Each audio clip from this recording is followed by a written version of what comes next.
Hey everybody, welcome back to the latest installment of MSP Business School. As always, I'm here. My name's Brian Doyle. Tim McNeil. And I'm Rob Rogers. And Rob Rogers, like I like to say every week, is damn glad to meet all of you. But, we are here today. And, if you listened to us last week, we've now recovered from our pitch and hangover. We are now back in action, excited to be bringing some new episodes to you, and summer's over too, guys. This will be posting post Labor Day. And, for those of us here in the Northeast, that means the cold's a coming, baby. Yeah, the kids are finally going back to school. Well, I've already stood out on my front porch waving. I forgot you're that old. For the this rest year of us. this year I didn't get to wave the kids, right? Because they're gone all together. But I did enjoy going out there and waving to my wife as she left to go back to school, because that means, the home office is back to what it's supposed to be. Just for you. Place of business from 8 to 5. How about you guys? The school season started out well for you, Tim.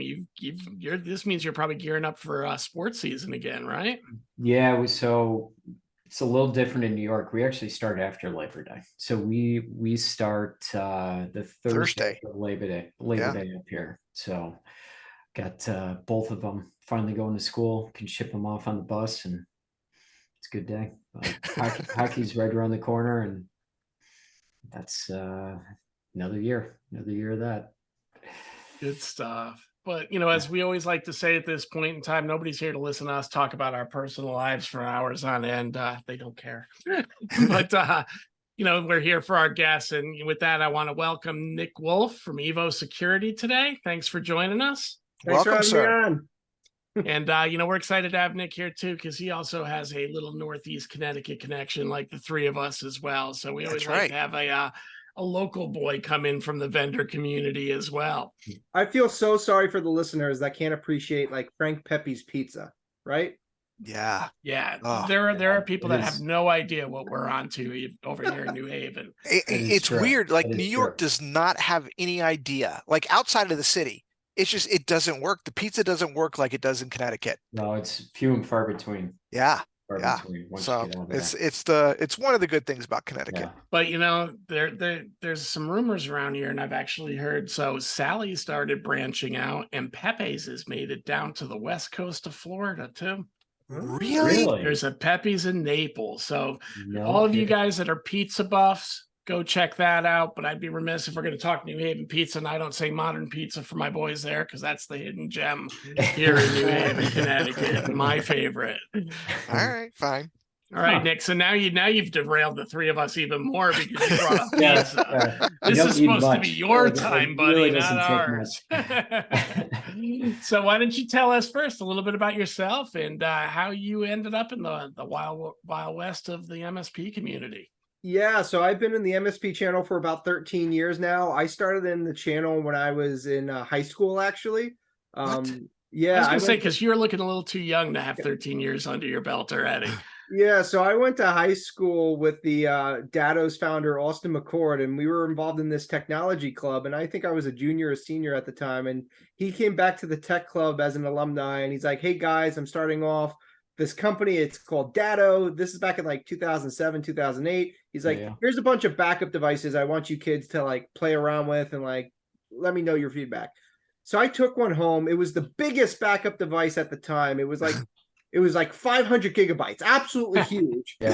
And, being a high school student, I did what any high school student did. I plugged it into my computer and I backed up my LimeWire to it, so that's where all my Weird Al MP3s went. That's right.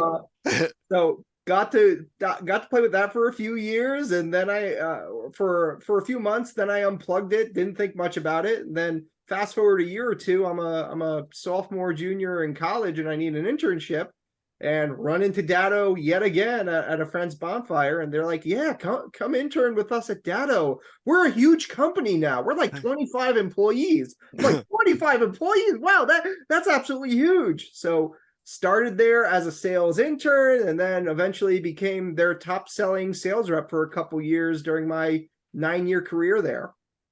Now, a little inside joke for the listeners there. The reason 25 employees is big is here in Connecticut, we don't have a lot of companies that go beyond 25, 50.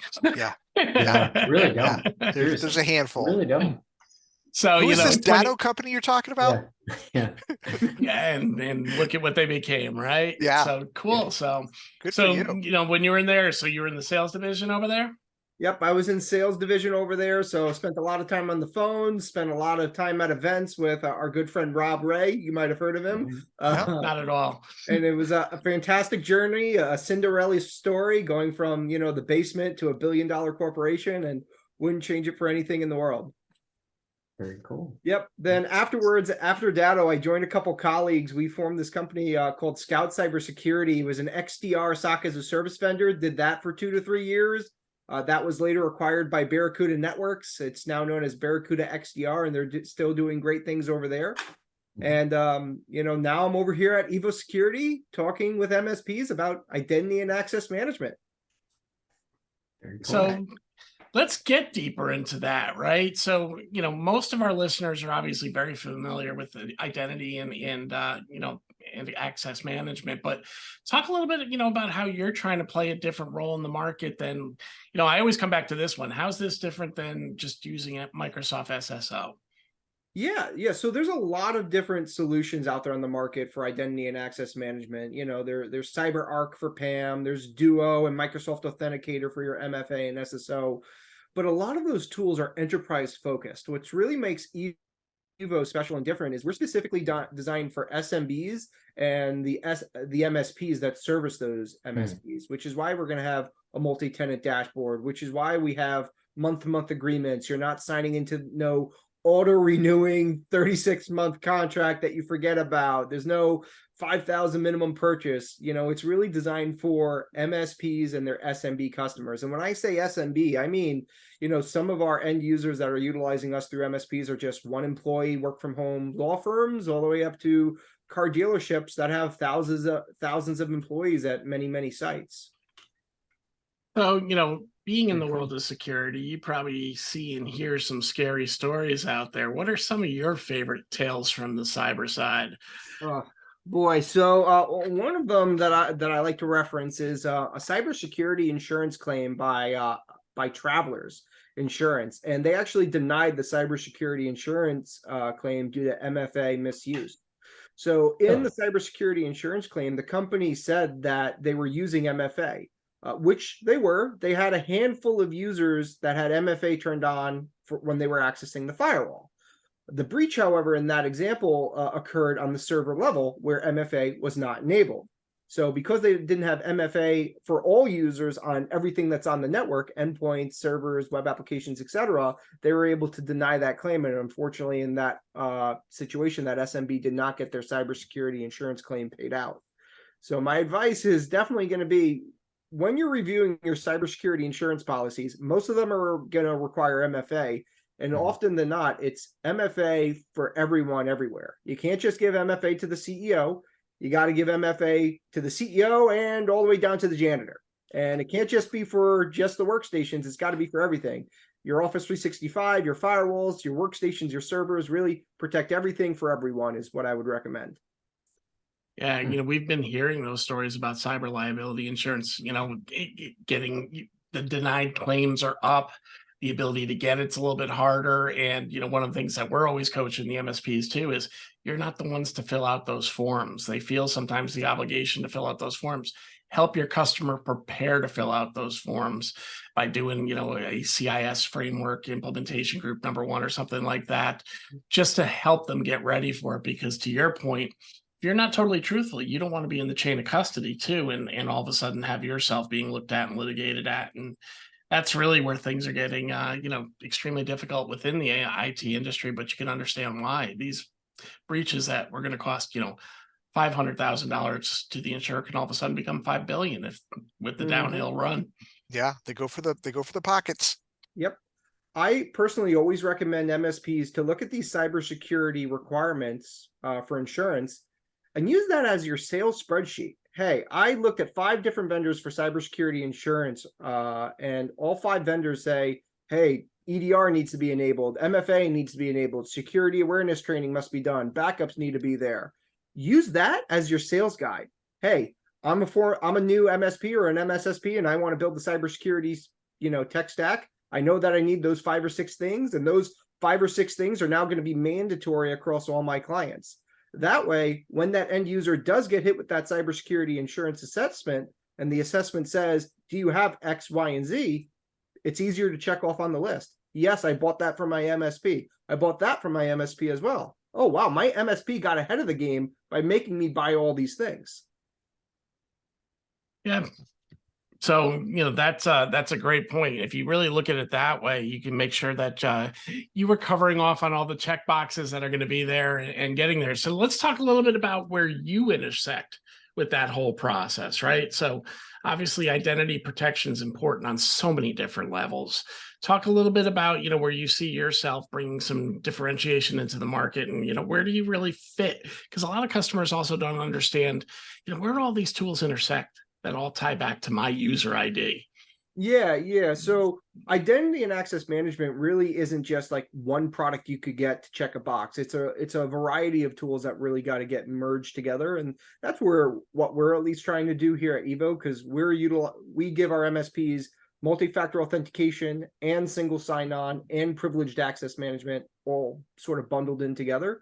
That way, at the end of the day, it also lowers your total cost of ownership. So instead of having to work with 4 or 5 vendors to get a full identity and access management platform in place, you now maybe only need 1 or 2 vendors. You need a vendor that focuses on your MFA, SSO, and PAM, and maybe another vendor that handles your security awareness training for your users to prevent your users' identity from getting breached.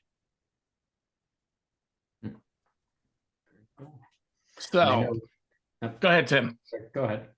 No, please go. Oh, no, I just, we were talking before the podcast how you're kind of up and coming, and it was impressive some of the numbers that you've expanded to in a pretty short period of time. I mean, I guess I'm just more curious, like what are you looking?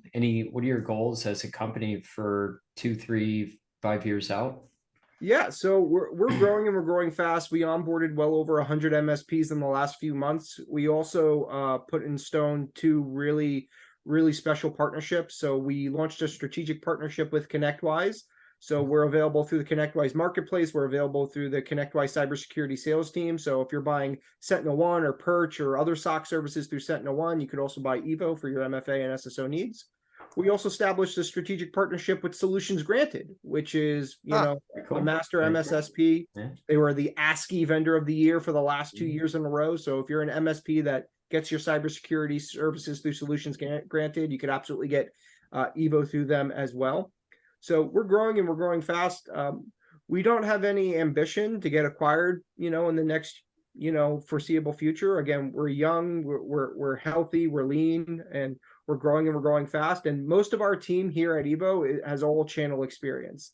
Again, I spent around 9 years at Datto. One of my head engineers, he spent around 9-10 years at Continuum and ConnectWise. So again, most of the go-to-market sales team has that industry experience specifically for the MSP channel. And listener, Michael Kareen is a friend of the show from Solutions Granted and joined us here. So, we are big fans of what Solutions Granted's doing, and knowing that you're a part of that stack, kudos to you, man. Yeah. Those guys don't let tools that don't work come anywhere near them. So, to quote Michael, he once said, "MFA needs to be like hot sauce. Just put it on everything. Put it on everything." He's a big hot sauce guy. Beautiful. So, sorry, Rob, I thought you had something you were going to go for there. I didn't have anything there. Sorry. Sometimes I look for a visual cues listener who might be listening on the I podcast, froze. and My Rob had this moment where he looked like he had something to say. But Nick, one of the things you were talking about though, and it resonated with me a little bit, was kind of your approach to the market and how you protect the MSP. And I think some folks out there might know where we're going with this. Yeah, so there's been a couple of vendors that are out there in the industry that they're selling MFA, and They used to be a channel only company, but now they got acquired by some sort of big networking company, and I won't mention any names. And unfortunately, that big networking company is now trying to renew some of those end user deals and sell direct and steal customers from the MSPs. And in my mind, that's just freaking lame and stupid.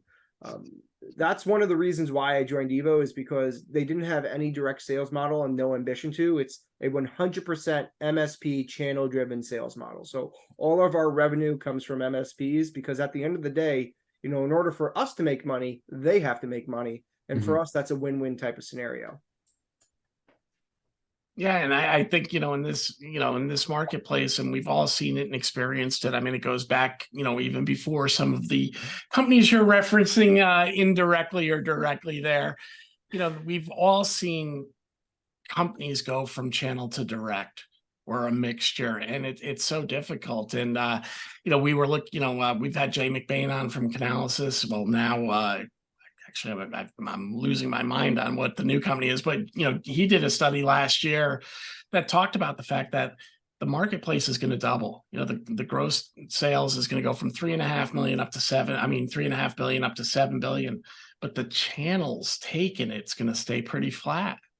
Around 2.5 billion, give or take. And and it's because these things are going through direct channels, through marketplaces, taking the money away from the MSP community. And while they're still there to be able to support those deals, and facilitate them, we all want to make money on, very silently and passively in the corner with our partners as well. And it's great to hear that you're kind of working in that direction. Yeah, and that's one of the reasons why I always advise MSPs, not necessarily to be pushing a product, but pushing a service, right? You're not just selling an EDR solution. You're not just selling an MFA solution. You're selling your full cybersecurity tech stack that you as an MSP personally vetted, that you as an MSP are going to maintain and be that subject matter expert for your client.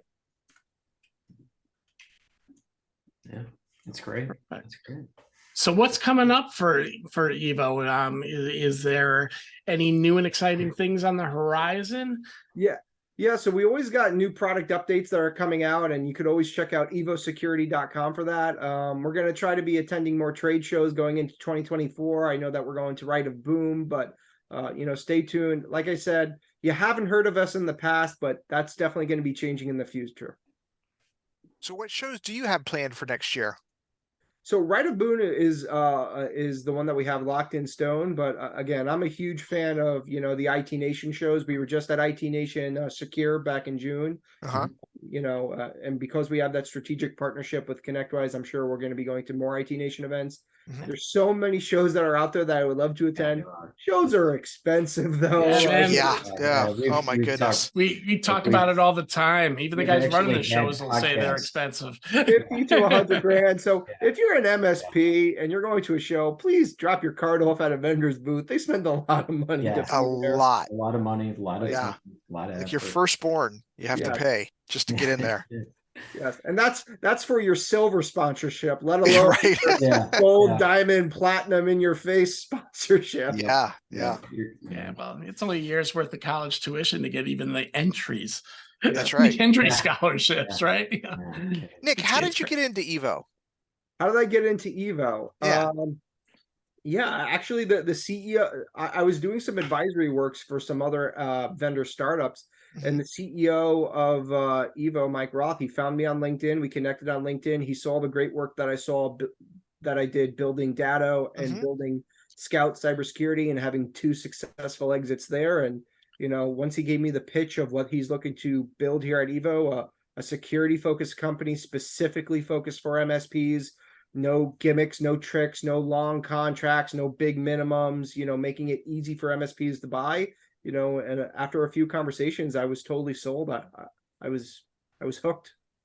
Yeah. I mean, the proof is in the pudding. Like you were telling us your numbers earlier, and like a 5 times growth basically in like 1 year is like, that can't all be you. Like you're clearly very good, right? You're clearly, but like that's got to be a lot of word of mouth and like building up. Yeah, it's a team effort. I mean, yes, I'm good at sales, but like, I also have a great product and a great development team behind me. That's what I mean. Yeah. Building a lot of word of mouth. Product. And we got our friends over at ConnectWise and Solutions Granted. They're selling us as well. So it's really, really a team effort. One of the other things that attracted me to Evo is our investors. So a good portion of the Evo pre-seed fund, because we're still, a small company, startup, we're pre-seed. A large amount of our investment came from MSPs. So we worked with Joe Panettiere, who runs the Channel Angel funds. Of course, we are a vendor for MSPs funded by MSPs, because a lot of Joe Panettiere's Channel Angels are managed service providers. We're super excited to have a lot of those MSPs investing in Evo and then actually using the Evo product at their MSP ecosystem. I didn't Good know that. stuff. I didn't realize you were part of the the angel group there. That's a big feather in your cap. Yep. Cool. All right. So I think we're heading towards the end of our episode here. Maybe Nick, we'll open up the floor to you. Do you have any closing thoughts you want to share with everyone? I just want to say thank you for giving me some time here without costing me college tuition, like other events do. This has been absolutely fantastic, and I look forward to continuing the conversation and engagement on LinkedIn. If we're not connected on LinkedIn, please find me there. All right. With that, I will to let everybody know that Nick's information will be up on our LinkedIn with the podcast. His LinkedIn profile will be up there with us to include everything that we talked about here today, including evosecurity.com. Also, this episode will be up on mspbusinessschool.com and anywhere that you get your podcast, including YouTube. So please jump in there, like, subscribe. We appreciate it. Tim, Brian, any closing thoughts here? This man, protect your identity. Yeah. You got to. I mean, it's the easiest thing to fix, and yet it's the one thing that most people don't want to do. Yeah. Yep. It's the one miss. MFA on everything. That's right. Not just the CEO. Yeah. Don't. P.S. It's a technology world. They're going to know if it's not everywhere. I think it's pizza time. Yeah. That's it. All right. So pizza time. Nick, we'll let you go, and some point in time, us Connecticut boys will have to all meet together down there. Right. The pizza mecca. Yeah, that's right. All right. All right, everybody. It was great chatting with everybody this time, and we'll catch you on the rebound. Yeah. Take care.